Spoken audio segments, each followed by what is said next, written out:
Mi madre fanática religiosa, no quiere que mi hermano pequeño reciba tratamiento porque cree que Dios lo salvará rezando, así que la denuncié con protección infantil. Me llamo Daniel y tengo 22 años. Estoy en la universidad, intentando llevar una vida normal, aunque en mi casa nunca ha habido algo que pueda llamarse normalidad. Mi madre es una mujer profundamente religiosa, y cuando digo profundamente, no me refiero a alguien que simplemente va a la iglesia todos los domingos. No. Mi madre es de esas personas que creen que la fe lo es todo, que cualquier problema puede solucionarse con oraciones y que la ciencia es una mentira fabricada para alejar a la gente de Dios. Desde que tengo memoria, ella nos ha criado bajo la idea de que todo en esta vida es una prueba de fe. Las enfermedades, los problemas, las dificultades, todo es una prueba enviada por Dios para ver cuán firmes somos en nuestra creencia. Para ella, acudir a un médico no es más que una muestra de debilidad espiritual, una traición a Dios. Cuando era niño, solía enfermarme como cualquier otro. Alergias, resfriados, fiebre. Pero en lugar de llevarme al médico, mi madre encendía velas, se arrodillaba junto a mi cama y rezaba. Me pasaba agua bendita por la frente y repetía una y otra vez que Dios me sanaría, que solo necesitaba fe. A veces me daba tés de hierbas y me decía que eran bendecidos. No importa cuánto tiempo pasara o cuánto me empeorara, ella siempre decía lo mismo: Dios obra en su tiempo, no en el nuestro. Mi hermano menor, Héctor, nació en un ambiente aún más estricto. Cuando llegó el momento de vacunarlo, mi madre se negó rotundamente. Decía que las vacunas contenían suero de la maldad, que estaban diseñadas para apartar a los niños de la fe, que por eso había tantos ateos hoy en día. Decía que la ciencia era una herramienta del enemigo y que todo lo que necesitábamos era la protección divina. Si confiamos en Dios, Él nos protegerá, repetía una y otra vez. Fue mi tío, el hermano de mi padre, quien intervino. Es médico y, cuando se enteró de que Héctor no había recibido ni una sola vacuna, montó en cólera. Discutió con mi madre durante días, tratando de hacerla entrar en razón. Al final, cuando Héctor ya tenía 5 años, logró convencerla de que, al menos, lo vacunara contra algunas enfermedades. No todas, pero al menos lo suficiente para que no corriera un riesgo grave. Fue un milagro que accediera. Aún así, cada vez que Héctor se enfermaba, mi madre recurría a lo mismo: rezos, ayunos y promesas a Dios. Recuerdo una vez que tuvo una fiebre altísima y estuvo casi 2 días sin comer. Yo quería llamar a una ambulancia, pero mi madre me lo prohibió. Si dudas de Dios, Él no obrará, me dijo con una convicción aterradora en los ojos. Por suerte, esa vez Héctor mejoró por sí solo, pero yo sabía que no siempre iba a ser así. Sabía que, tarde o temprano, algo grave pasaría y ella se negaría a buscar ayuda.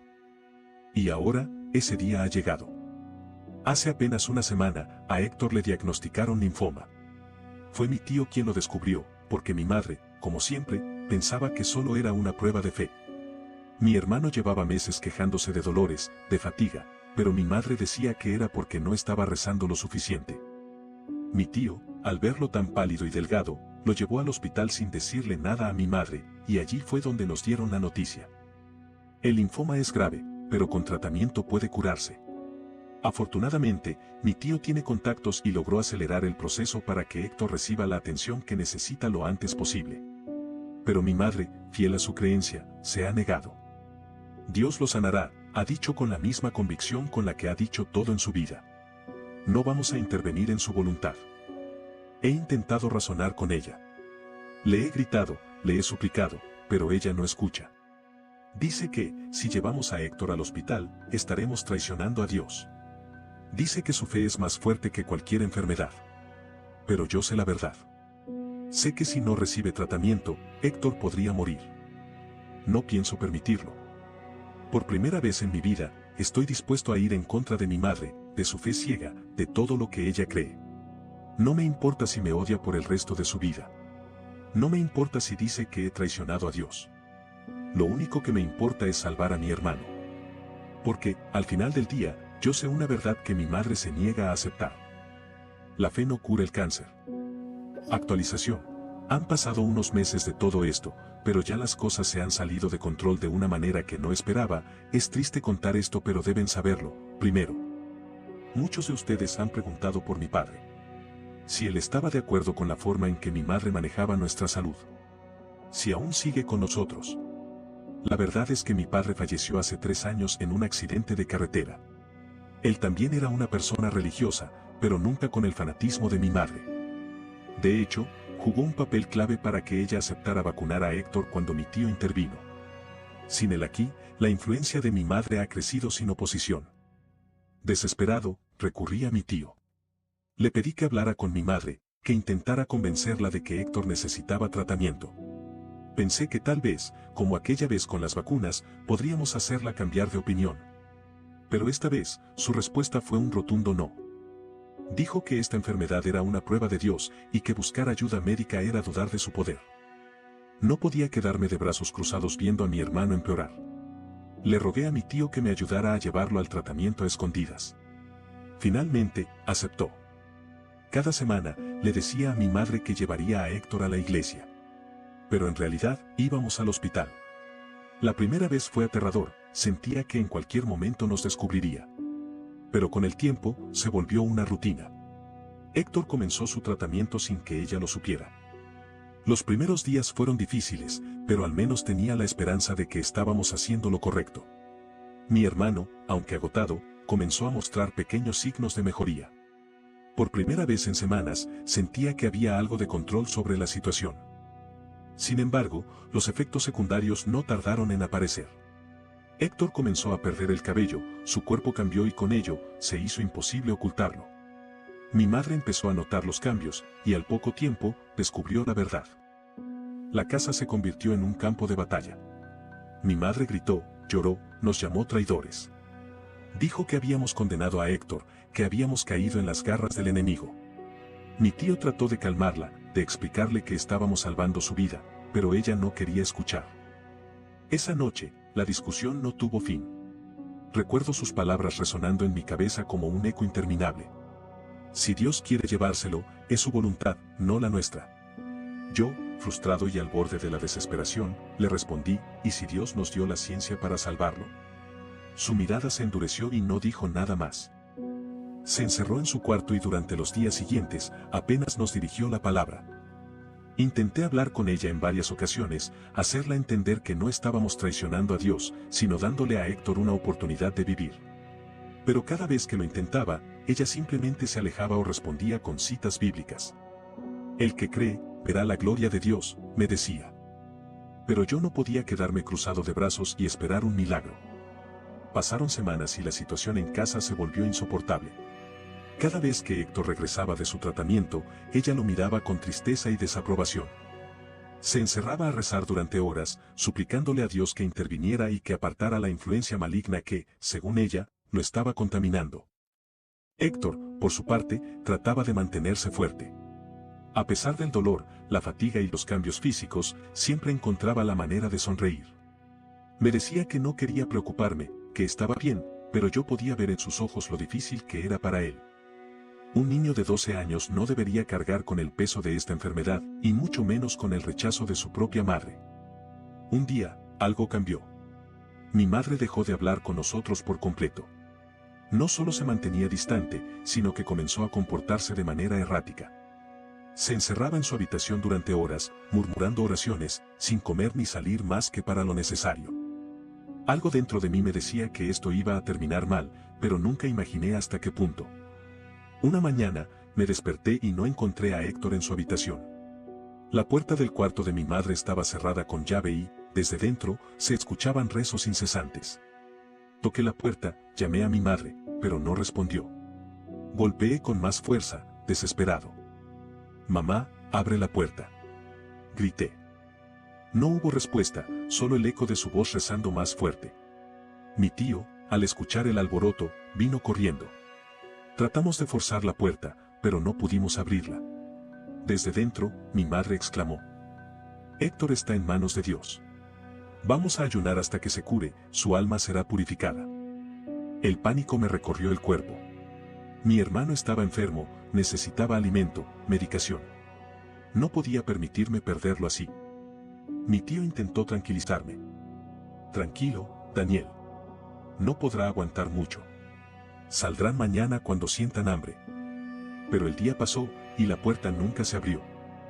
La desesperación se apoderó de mí. Pasaron las horas y mi madre seguía sin salir, sin permitir que nadie se acercara. Héctor estaba atrapado con ella, sin comida ni agua. Sabía que si no hacíamos algo pronto, la situación podría volverse fatal. Al día siguiente, la puerta seguía cerrada. Golpeamos, gritamos, intentamos todo, pero mi madre no cedía. Fue en ese momento cuando mi tío y yo tomamos la decisión más difícil de nuestras vidas. No podíamos seguir esperando. No había otra opción. Llamamos a Protección Infantil. Las autoridades llegaron rápido. Con su ayuda, lograron abrir la puerta. Lo que encontramos dentro fue devastador. Mi madre estaba de rodillas en el suelo, rezando con los ojos cerrados. Héctor, en su cama, pálido y débil, apenas pudo levantar la mirada cuando nos vio entrar. El equipo de emergencia sacó a Héctor de la habitación. Lo llevaron rápidamente al hospital mientras mi madre gritaba y forcejeaba con los oficiales, insistiendo en que lo dejaran en paz, que Dios estaba sanándolo. Yo no podía hacer más que observar, con el corazón destrozado, mientras se la llevaban. No sabía qué pasaría después, pero una cosa era segura, todo había cambiado para siempre. Actualización. Han pasado meses desde aquella noche en que todo cambió. Cuando los oficiales se llevaron a mi madre y Héctor fue trasladado al hospital, supe que nuestra vida nunca volvería a ser la misma. Durante semanas, me invadió una sensación extraña, una mezcla de alivio y culpa. Alivio porque finalmente mi hermano estaba a salvo y recibiendo el tratamiento que necesitaba. Culpa porque, a pesar de todo, ella seguía siendo nuestra madre. No importaba lo que hubiera hecho, una parte de mí la seguía viendo como la mujer que me había criado. El proceso legal fue más rápido de lo que imaginé. Los informes médicos, el testimonio de mi tío y el mío propio dejaron en claro que mi madre no estaba en condiciones de cuidar de Héctor. La negligencia, el encierro forzado, el ayuno, todo eso fue suficiente para que las autoridades intervinieran. Le quitaron la custodia de manera definitiva y, por ser mayor de edad, la responsabilidad de mi hermano recayó en mí.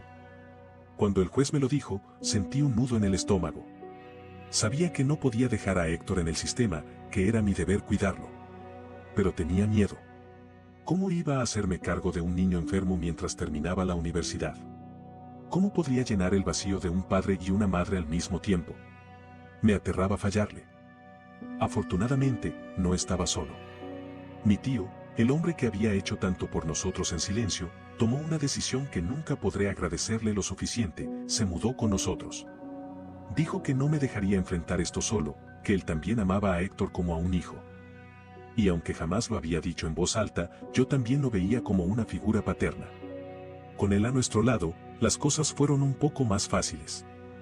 Héctor siguió con su tratamiento y, aunque hubo días difíciles, poco a poco empezó a mejorar. La quimioterapia lo debilitaba, pero su espíritu seguía intacto. Cada vez que lo veía sonreír, sentía que todo el esfuerzo valía la pena. En cuanto a mi madre, su destino fue incierto por un tiempo. Tras la intervención, fue evaluada psicológicamente y declarada inestable. Se determinó que tenía un trastorno delirante con fuertes rasgos religiosos, lo que explicaba su comportamiento extremo. Durante los primeros meses, estuvo en un centro de tratamiento psiquiátrico donde intentaron estabilizarla. No tuve contacto con ella en ese tiempo. No sabía si quería verlo. Sin embargo, un día recibí una llamada inesperada. Era del hospital psiquiátrico. Me dijeron que mi madre había mejorado lo suficiente como para recibir visitas. Dudé. No sabía si estaba listo para verla, si quería enfrentarme a todo lo que había sucedido. Pero mi tío me animó. Dijo que, aunque el daño que hizo fue grande, todos merecían la oportunidad de sanar. Fui a verla. Al entrar a la sala de visitas, la encontré sentada, con una Biblia en las manos. Se veía más delgada, más frágil.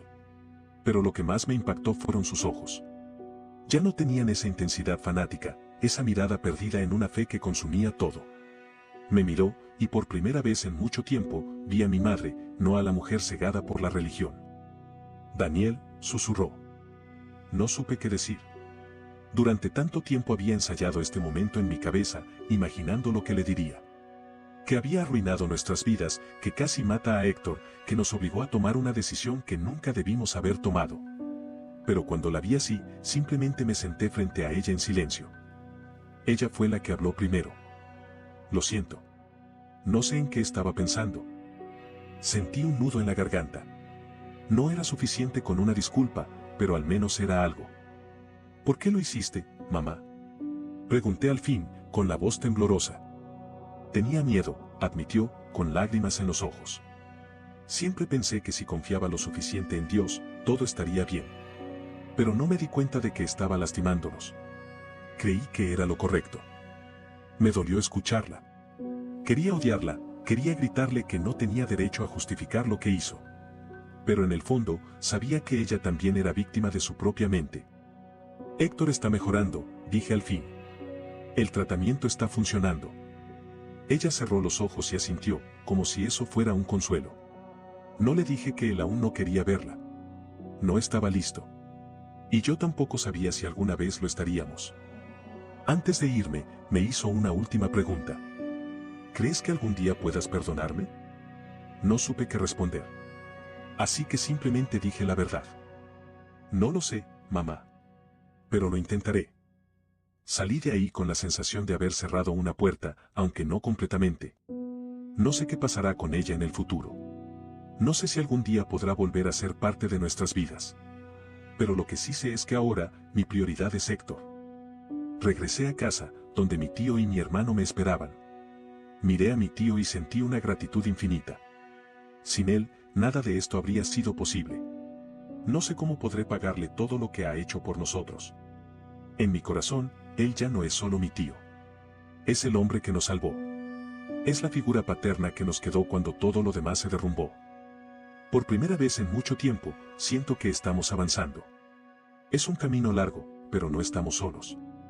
Y eso, al menos, me da esperanza. Actualización. Hola chicos de Reddit, ¿cuánto tiempo, no? He leído todos sus comentarios de apoyo y de ánimo para mí y para Héctor. Créanme, se los he mostrado todos. Hoy, a más de un año de aquel diagnóstico que nos cambió la vida, puedo decir que estoy feliz. Héctor ha tenido una remisión del 90%, él está prácticamente curado. Mi madre sigue en tratamiento, está en casa de mis abuelos por ahora. La hemos visitado un par de veces, pero aún se siente extraño. No olvides dejar tu opinión en los comentarios, dejar tu like y compartir este video.